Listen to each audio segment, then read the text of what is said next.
Hi there, I'm Bevis from Magenta Coaching Solutions, and I'd like to just explain one of the patterns that is happening right now within business within the UK and the US and across the globe. You see, the latest statistics from Forbes in America and from Gallup in the UK is that 63% of people are leaving their boss rather than their job, which means, ironically, that the people that we are paying the most to in business, managers and leaders, are those doing the most damage, which might sound judgmental. It's not, because I was one of those managers. I used to think I was a good manager, and in essence I probably was, but of course unless we have a degree of awareness, we will only ever manage based on our own motivational profile. We will only ever incentivize others based on what motivates and incentivizes us. And of course there is a huge misnomer. My mum kindly taught me, as many do, that we should treat others based on how we would like to be treated. And of course that is a lovely value, but of course we can also see the flaw in that, because we need to treat others how they want to be treated. And to do that, you need extra knowledge. If you are motivated, as I was, by freedom and independence, and you give everybody a lot of free rein and free rope, you'll be really mismanaging those who lead greater direction. If you are motivated by targets and achievement and money, and you're incentivizing by bonuses and payments, those people who are motivated by meaning and purpose and not by money will be turned off. You'll be paying them money and turning them off, which some people find really, really surprising.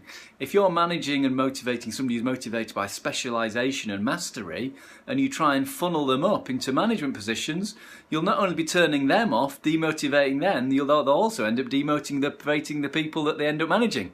Because they'll be, and I can't remember the principle, there's a certain principle that's described in previous management philosophies, but that's still happening. Still happening, because many only see that going upwards into management is the only way to progress, and it's not. If you're a specialist, you want to specialise. If you're motivated by creativity and innovation, and your manager is motivated by security and stability, predictability and routine, there's a huge potential for conflict and misunderstanding.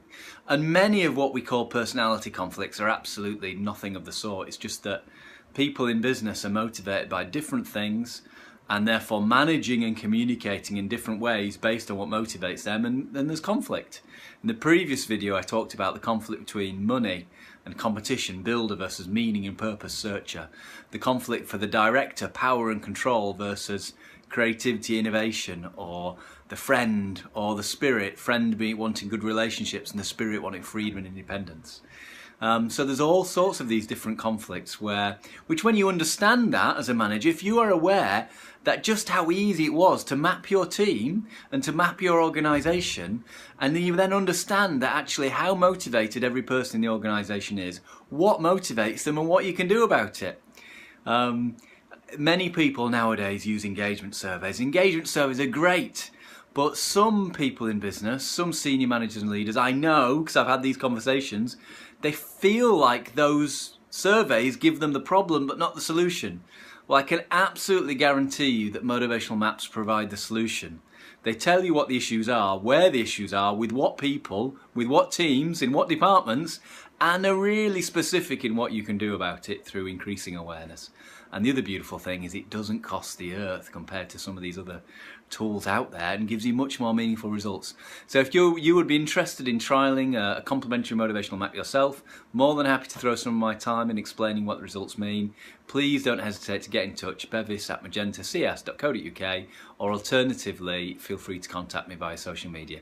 I look forward to hearing from you soon. We need to get more of these motivational maps completed so that we begin to learn what's really going on, what's really motivating us, and the difference between what's motivating us and those we work with, so we start to do something about these stats that keep coming out year after year from Gallup and Forbes about staff retention and staff engagement.